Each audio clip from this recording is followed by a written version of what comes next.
to the Mitzvah Party podcast. We talk about anything and everything that has to do with the parties at a mitzvah celebration. So you have a bar mitzvah and a bat mitzvah, and then you have a big party, and that's everything that we discuss. This is episode number 12, recorded on Wednesday, May 30th, 2018. My name is Clint Huft, and with me is the guy that is the expert on mitzvah parties. Oh my gosh, he's done 5 bazillion of them. The one and only Gil Zuniga.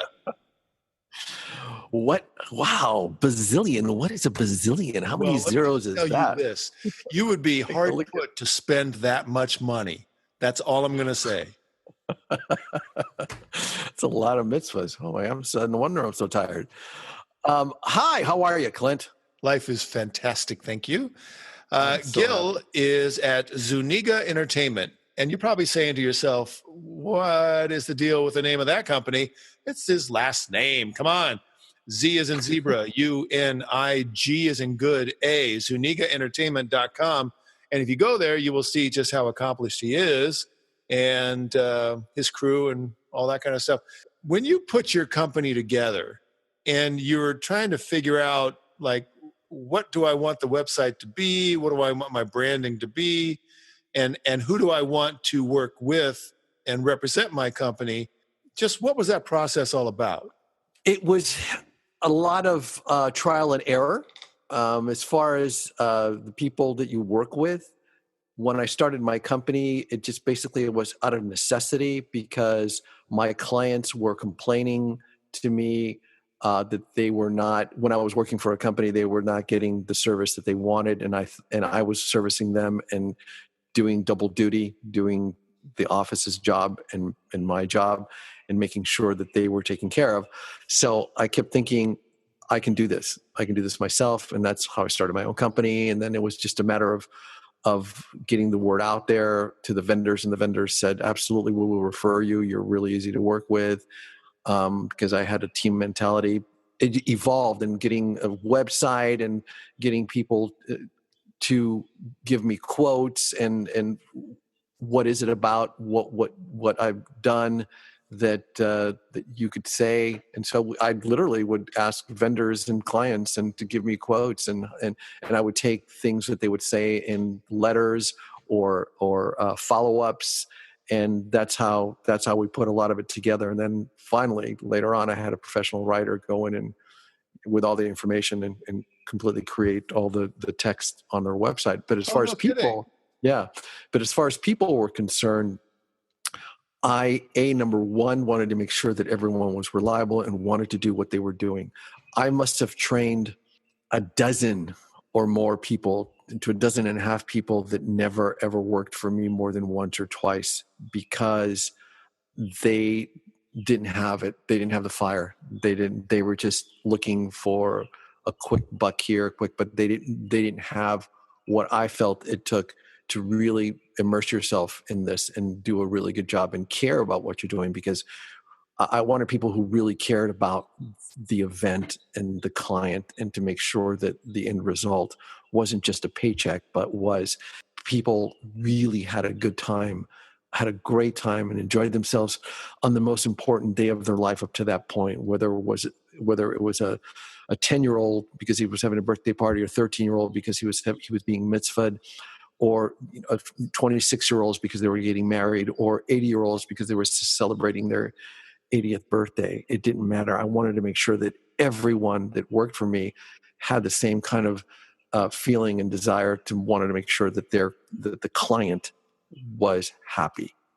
That's a real key thing. Because you and I live in Southern California, and there's a lot of people who come out here hoping to have a career in the entertainment industry as an actor or a director or whatever. And you're right. They have a couple of different options to pay the bills while they're pursuing that career.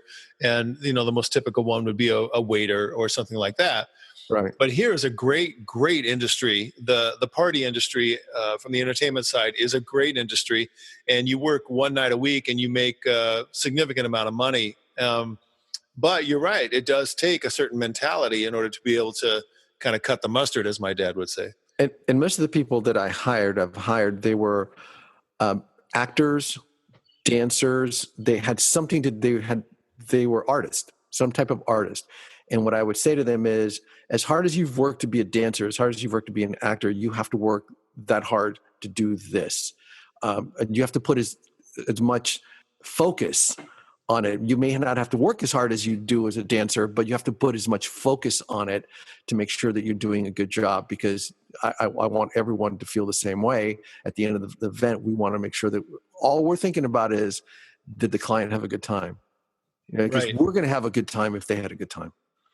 Plus, it feeds on itself. The client becomes your marketing. Absolutely. 100%. Yeah, 100%, 150% on that. Yeah, they're the ones that are, and the people around them, they're guests who are having events coming up in 6 months, a year, 2 years, whatever, see what you're doing. And that was our marketing for the first, 99.9% of our marketing is word of mouth and people seeing what you do. That's another thing about the mitzvah community too, is because it's kind of like the marketing or the word of mouth is built in. It's so, it's such a tight community. You have the mitzvah kid, and then they probably went to Hebrew school. So you have all those kids, and then they have siblings or cousins or whatever, and they have all those kids. And then all of the adults that would probably be the ones that would hire you are all right there seeing how you interact with their kids. You and I both know a guy that gets booked 4 years in advance. So right. It's a fascinating thing in terms of a business model. To give you an example, Santa Barbara is a very tight-knit community. And back in the late 90s, early 2000s, I was doing so many events in Santa Barbara. From one event that I did up there one time, there was one stretch in time where within 6 weeks' time, I was up there 5 weekends. Wow. Yeah. Within 6 weeks' time, I was up there 5 weekends because they wanted me. Every one of those families said, we have to have him. So that was insane. And I had to change everything up a little bit here and a little bit there. It's not to, the entrances, what I said, because I was, you do a party one time up there and then 3 months later you do another party, they're not going to remember. But when you're up there 3 weeks in a row, yeah, exactly, and it's the same community, they're going to remember what you said last week. So you have to change the text of what you're saying, the verbiage of your grand entrance, of your candlelighting introduction, of your mother-son, father-daughter, whatever it is that you're introducing. You want to change it up just a little bit for every event. And I've had, people's, mom said, don't say this, because you have a tendency to repeat certain things. When you're not working in the same location all the time, you don't have to change it. Yeah, you do what works. Yeah, you do what works. You just keep doing what works. But then some people see you all the time and they say, well, I don't like when you say this. That's great. Okay, I won't say it. And so for that stretch, especially, I had to sit down and say, okay, I have to have a different approach on everything that I'm doing at every one of these parties. Wow, so, that makes me sweat just thinking about that. Yeah, that was tough. I mean, it was great. Financially, it was wonderful. And it was great because I knew I was going to have a great time. They knew they were going to have a great time. And we did. It was great. And out of probably that era, I have done 4 of their weddings. Oh, wow. That's the bonus. That's so cool. I've done 4 of those kids' weddings, which is really fun. No, the thing that is interesting about the familiarity. Oh, here's the reference point. There was a basketball player that was in the NBA, and he was like really good. And he would teach rookies how to travel, because they would go on the road and they would maybe do 4 cities on a road trip. And he taught the rookie, just bring one outfit, because every time you go to a new city, that's they've never seen you before. You can wear what you wore yesterday. Nobody cares. Right. And the other thing about jokes or material that you use in front of a crowd, and this certainly applies, then it's a new audience. It's a new crowd. Yeah. That's why, a successful comedian can go on the road and do the exact same routine every night. Right. And it's fresh to the audience, no matter how stale it is or routine it is. And so here you are entertaining these people, and you have certain elements that are, repetitious from a craft standpoint. And that's okay. Now I go back to what you had to go through, where you had to use some ingenuity, and it expands your toolkit, right? Did you find that now all of a sudden you've got all of these options because you were forced creatively to come up with new absolutely. material? No, absolutely. And I've done that with some of my MCs as well, training them. because some of these guys get stuck and they say the same thing over and over again, and it gets old to the crew.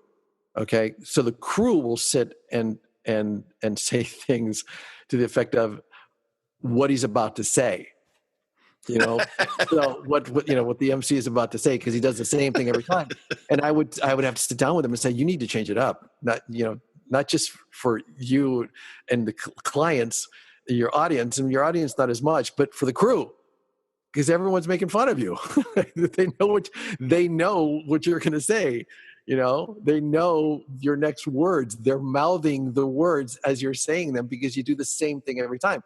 There was an MC DJ that worked for the company we worked for, who people would say, you could set your clock.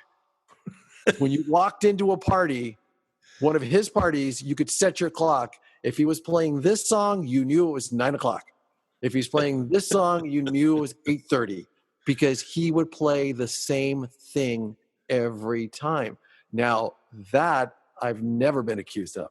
I've been accused of being repetitious with what I say, with my shtick, so to speak, but not with music. I mean, I can't even. And I worked with him, and I get it, because he would turn around and say, "Now play this, now play that," and I would always want to change it up because I couldn't stand it as the guy playing the music. But that was the joke around with vendors, because he worked with he did a lot of parties. This guy worked a lot.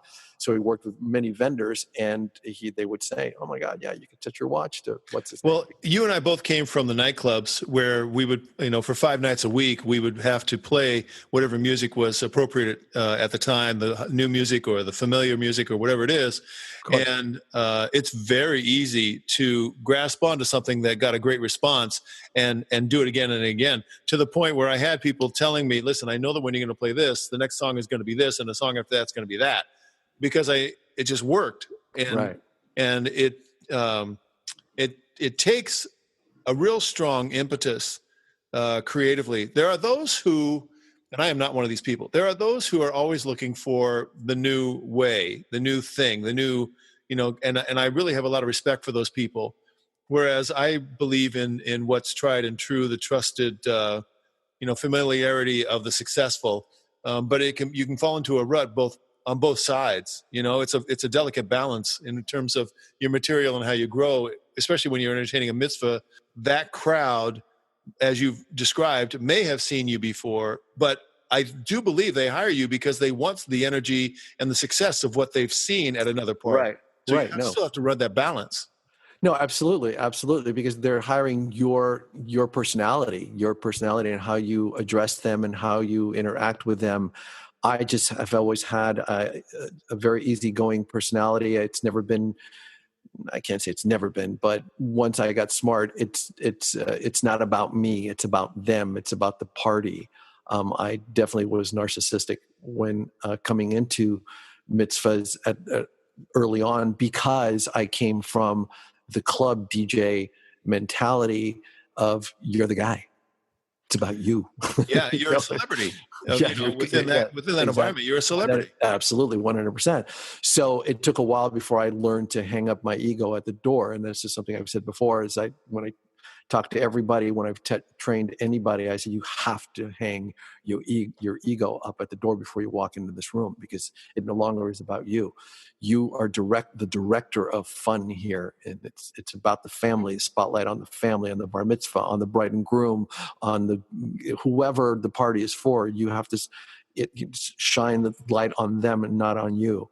And that's something that I just recently read on a review that someone wrote on I think it was our Facebook page, that said he handled the event in a very, what did she say? I can't think of what it was, but just in a very proper manner. He wasn't cheesy, and I've seen a lot of MCs and they can really be cheesy, and he was not. And I thought that and that's what I always say to people. Is like, if you're looking for the game show host, it's not me. If you're looking for people who are bouncing off the walls, going, I've said this before, cuckoo for Cocoa Puffs type of thing, that's not us. Our MO has always been classy but fun. So, and that's why I push that. But there's another balance there as well, because you mentioned hanging your ego up at the door, but you still have to have a little bit of ego because you have to take pride in what you do. You know, that if the goal is to provide the best you possibly can in regards to the experience, there still is a craft that you bring to it, and pride in what you do in regard to the quality of the work. And there is a little bit of ego that's involved in that, because if you didn't care, like some of the people that you hired that only did one job for you, they didn't take pride in that particular thing. Their pride was placed in whatever their other dreams were. Right. And so there is a balance there where you do have to have some sort of personal like stake in the job. What do they call it? A dog in the hunt or whatever it is. Yeah. And I think that there's, I used to say this to DJs when I trained them, and I think this kind of applies to your personality when you're at a party as an MC. I would say to DJs on the microphone, don't talk at them, talk to them. And I don't know where I got that. I can't take 100% credit for coming up with that, but I would say don't talk to your crowd. Don't talk at them. Talk to them. So they feel like you're talking to them individually as opposed to the masses. You know what the trigger words for me are in regards to that? Ladies and gentlemen. I've gotten to the point where anytime I hear somebody say ladies and gentlemen, I realize that there is no personal connection there. That's just a broad kind of if I say that, then I'm addressing everybody. Right. But it can be so rote. It can be so routine that for me, there's a disconnect. I'm kind of hypersensitive to that stuff anyway. If you get on the microphone and you address people like personally, which is exactly what you're saying, I'm just using different words. Right. It's that there are certain words that become part of the pattern. We've talked about music and how you do the routine of the music. You talked about how you had to switch things up when you introduce people, like for the grand entrance and the candle lighting and that sort of thing. But even the little announcements in between, any of that kind of verbal engagement, it takes mindfulness to be aware of the disconnect that comes from routine language. Does that make sense? Absolutely, 100%. And I totally agree with that, what you just said, getting everyone's attention by starting very broad like that with ladies and gentlemen, as opposed to getting in the mic and saying, hey guys, something simple. Hey guys, can I get your attention? Can I get your attention? Hey, right. Everybody, I need everyone's attention right here. Right here. I got my hand up. I'm right in the middle of the dance floor. I need everyone's attention. Can I get just really quick? I need to make an announcement, and you guys need to hear it. And I could make a joke, and it has something to do with the bar, or it has something to do with your food. So you really want to pay attention, or you know what I mean? So something to get their attention, as opposed to, ladies and gentlemen, please quiet down. It's like, I have a gimmick that I'll share with you. Would you like it? Absolutely. Oh, you're going to love this. I will steal anything from anyone. Oh, you're not stealing it if I'm giving it. So here's what I do. I do a lot of different types of events. I mean, you and I work together in the Mitzvah world, but I've also done a lot of corporate things, a lot of big deals. And if I'm in a room and I have to get everybody's attention, because I realize that the minute that somebody is whispering, talking, not connected to where I need their attention, and most of the time I'm introducing somebody else. So I want to put them in a position to succeed. And so I need the room quiet and focused for them, because that's my job as an MC, right? So the way I handle it is over the microphone, I will say, if you can hear my voice, say, shh. I don't know where I got that from, because I'm almost positive I did not make that up. But it works every single time, because you're encouraging them to quiet everybody around them. Right. And sometimes the second time will be like so maybe the third time that I'll say, if you can hear my voice, say shh. And then the effect is immediate. But then there are little pockets maybe on the fringes of the room where they're not quite connected yet. And I'll say, if there's somebody next to you that's still talking, just give them a little nudge and say shh. It works every single time. It does. 100%. Yeah. It quiets the room and focuses them. Sometimes that happens organically. Somebody will start talking and they'll say a word, or there'll be a person of certain position within the context of the event. But more often than not, in order to get everybody's attention, because you're going to hand the microphone to somebody, it's really important, and we need the respect for them, then that always works. I love that. And I go one step further. And from that, what I do on the microphone, once they start to quiet down, is I get quieter on the mic. Yes, that works. I start getting quieter on the mic, because if you're still loud on the mic, it kind of opens it up for them to be still jabbering. But if I get quiet on the mic, then they'll get quieter to hear what I'm saying. Yeah, I like that. I actually saw a really famous person in a play, and it was not a big theater, but this is a really famous person, famous like Academy Award winning famous. And he's doing a play, and he comes out on stage and he starts talking, and he's not mic'd. And the acoustics in the room were okay, but he's talking. I'm even right now talking louder than he was talking. And it was crazy because the room was straining, and we could only pick up maybe every third word. I mean, we got the gist of what he was doing. He was setting up the play, but it was hard. And I thought, man, that takes a lot of bravado to say to yourself, I'm going to control the room this way. Yeah. That was a little extreme, but it worked.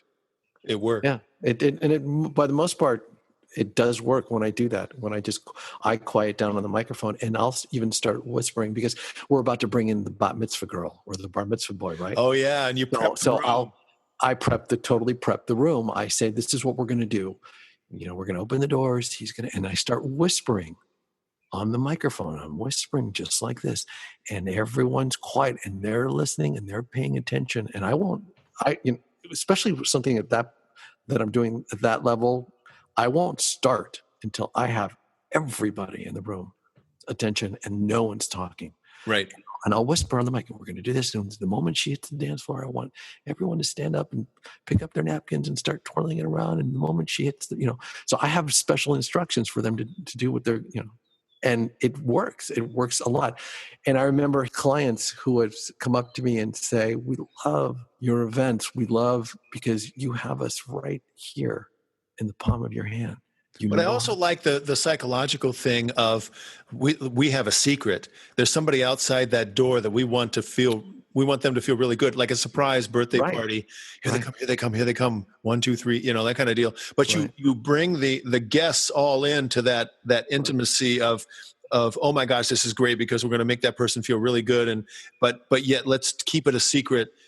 And the way now we're getting back to the craft of your mic technique and that sort of thing as a professional, which is really, really, really important, and it takes a long time. 100%. And I've seen MCs. I've walked into rooms where MCs are trying to control a room and they can't.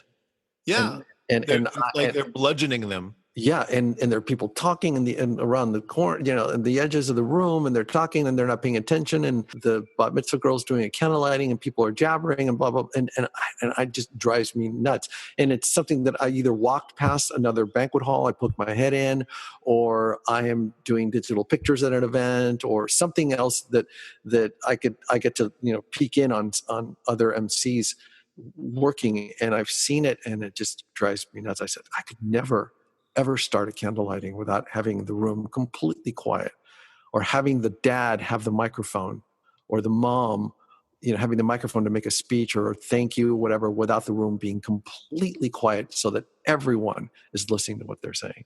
Yeah, and I think in a future episode, we're going to talk about all the tips and tricks for the different segments of the party, like the grand entrance. I would love to kind of really dissect all of that. And it brings to, I think, the overall theme of what you and I are trying to accomplish with the Mitzvah Party podcast, which is what can we do to kind of increase the odds of people having incredible experiences at their mitzvah party, by talking about it from the entertainment standpoint. And absolutely. Yeah. We will definitely mine your experience and all of the tricks you have in your bag when we talk about the grand entrance. And it could cover all the formalities. There's not that many formalities. You've got the grand entrance, you've got a candle lighting, you got father-daughter, mother-son dance. Yeah. There's not that many different formalities, but we can cover them all probably. Oh, and we certainly will. We certainly will. Yes. All right, Gil, I know people are going to reach out to you. Tell them how to contact you. ZunigaEntertainment.com on the web, Zuniga Entertainment West Coast on Facebook, Zuniga Entertainment also on Instagram. You can call us at 818-980-9099. And please, if you have any suggestions for podcast or any questions about any of our podcasts, now that we're up to, what are we up to? 12. Today's 12. A dozen. We have a dozen. Awesome. Yeah. Please let us know. All right, everybody, that's the way this works. We're really excited about the podcast. I know we're going to help a lot of people, and we're really, really happy that you guys are all part of our family now. All right, that's it for this episode of the Mitzvah Party podcast. This is Clint, and on behalf of Gil, we will see you next time.